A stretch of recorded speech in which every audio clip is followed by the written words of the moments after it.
So this is Mechanics Homework Booklet question 26, and we've got a picture of a sprinter shown before a race in the set position, and we're given information here which matches up with what's on here, except we're told that that force Y is 180 newtons and the weight there is 520 newtons.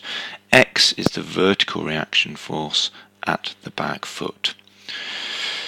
So we first of all are simply to calculate the moment of the sprinter's weight about her fingertips. So it's simply the force multiplied by the perpendicular distance to the point we're interested in. Thankfully that's the distance we've been given, 520 times 0.26, 140 Newton meters to two significant figures.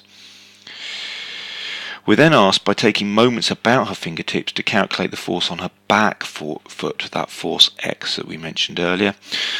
So the point is, we're going to use by taking moments, we're going to use the principle of conservation of momentum.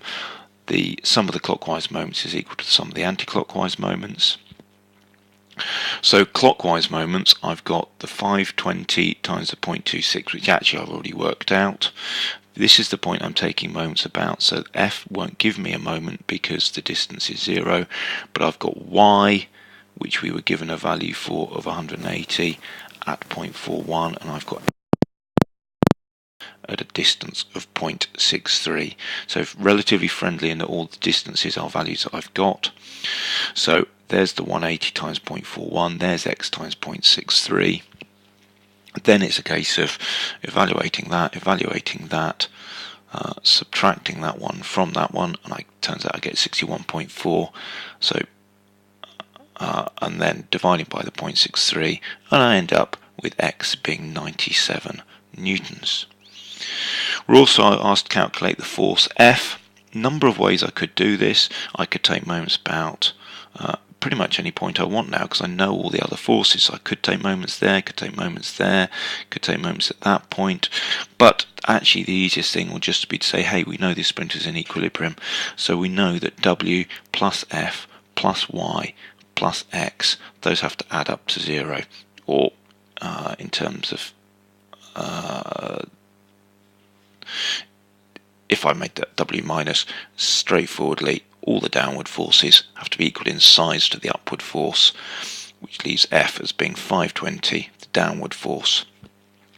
Take away the two, leaves to two significant figures 240 newtons. We then switch from there when working out those vertical forces and start thinking about what's going on horizontally.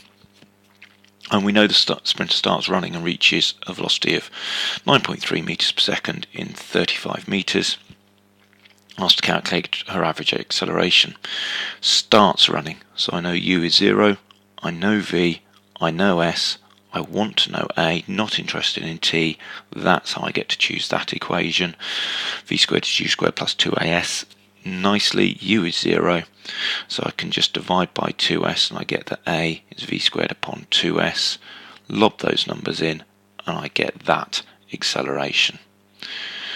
We're asked to then calculate the resultant force to produce that acceleration. Well, that's easy, you think. F is equal to ma, at which point you realise you don't know what m is, but we do know her weight, and so I can use W equals mg, rearrange to give me mass is weight upon g to get her mass, then doing F equals ma on that to get the 65 newtons force to get the acceleration.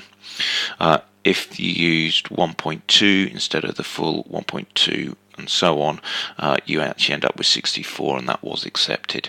But as a general principle, do keep the full calculator value in your calculator right through to the end. So that's the Mechanics Homework Booklet question 26.